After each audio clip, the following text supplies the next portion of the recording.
Hello दोस्तों। अच्छे लोगों के साथ बुरा क्यों होता है? ये सवाल तुम में से काफ़ी सारे लोगों के मन में भी आया होगा।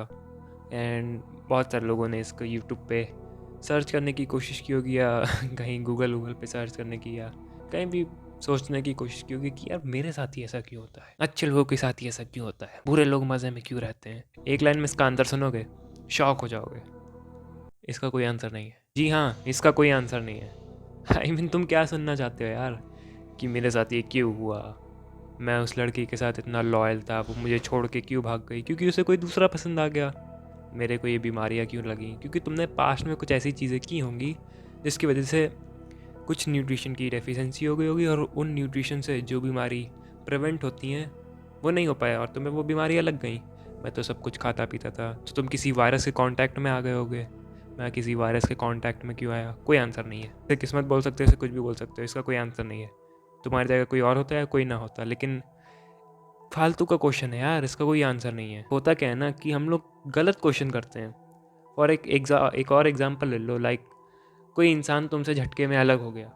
अब वहाँ पे तुम्हें बैठ के ये क्वेश्चन नहीं करना है कि ऐसा क्यों हुआ, इसका कोई जवाब नहीं है यार, क्योंकि तुम्हें आगे ज़िंदगी तो जीनी पड़ेगी ना। चाहे वो इंसान हो या ना हो, तुम्हें ज़िंदगी जीनी पड़ेगी। तो वहाँ पे तुम्हारा क्वेश्चन होना चाहिए कि अब मैं क्या करूँ। मेरे पास वो नहीं है, वो कोई इंसान था, वो एक झटके में चला गया। अब तुम्हें ज़िंदगी तो जीनी है ना, तो तुम्हें कुछ ना कुछ तो करना ही पड़ेगा ना। तो अपने आप से ये मत पूछो ये क्यों हुआ, इसका कोई जवाब नहीं है। लोग अलग अलग वीडियोस बनाते रहते हैं कि तुम्हारे ग्रह ऐसे थे, ये वो, अरे ऑल दो स्टफ बेकार है यार, इसका कोई जवाब नहीं है। ज़िंदगी ऐसी है, लाइफ इज़न्ट फेयर। ज़िंदगी सबके लिए एक से नहीं होती है। कुछ ऐसे बच्चे होते हैं जिनमें बहुत पोटेंशियल होता है, लेकिन रिसोर्सेज ना होने के कारण वो उतना आगे नहीं बढ़ पाते हैं। कुछ ऐसे लोग होते हैं जिनमें कुछ नहीं होता है, फिर भी सारे फालतू की मौज मस्तियाँ मिली होती हैं। क्या करोगे, किसको दोष दोगे कि वो गरीब घर में क्यों पैदा हुआ, या वो मौज मस्ती वाला बच्चा इतने अमीर घर में क्यों पैदा हुआ? कोई जवाब नहीं भाई। क्या कर सकते हैं, लाइफ ऐसी ही है, life isn't fair and it's the most fair part of it. यही उसका सबसे फेयर पार्ट है। ज़िंदगी सबके लिए एक सी नहीं होती है। तुम्हारे पास कुछ वीकनेसेस होंगी, कुछ स्ट्रेंथ होंगी, अपनी स्ट्रेंथ पे ज़्यादा फोकस करो। क्या पता तुम्हें कुछ ऐसे एडवांटेजेस मिले हों जो दूसरों को ना मिले हों। इसका कोई जवाब नहीं है तुम्हें क्यों मिले, बस तुम्हें मिल गए, अब तुम्हें उन्हें ढूंढना है और उसका सही से इस्तेमाल करना है। जैसे कि वही वाला एग्जांपल लें, वो मुझे छोड़ के चला गया, अब मैं क्या करूँ।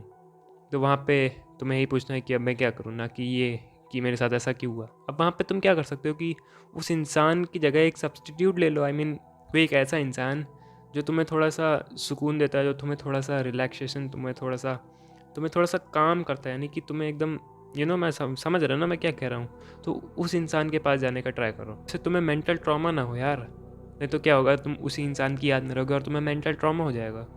ये तो बकवास है ना कि ये मेरे साथ क्यों हुआ। रोते रहो बैठ के, दुनिया को मतलब नहीं है। वो बस दो चार आंसू बहाती है और बस निकल लेती है।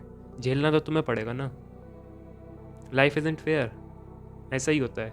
एंड एट लास्ट अगर तुम्हें फिर भी लगता है कि अच्छे लोगों के साथ इतना बुरा क्यों होता है, तुम्हें बस अपने में रहना है यार, इतना सोचा मत करो उस चीज़ को। बुरे लोगों को भी अपनी प्रॉब्लम्स होती हैं। That's it.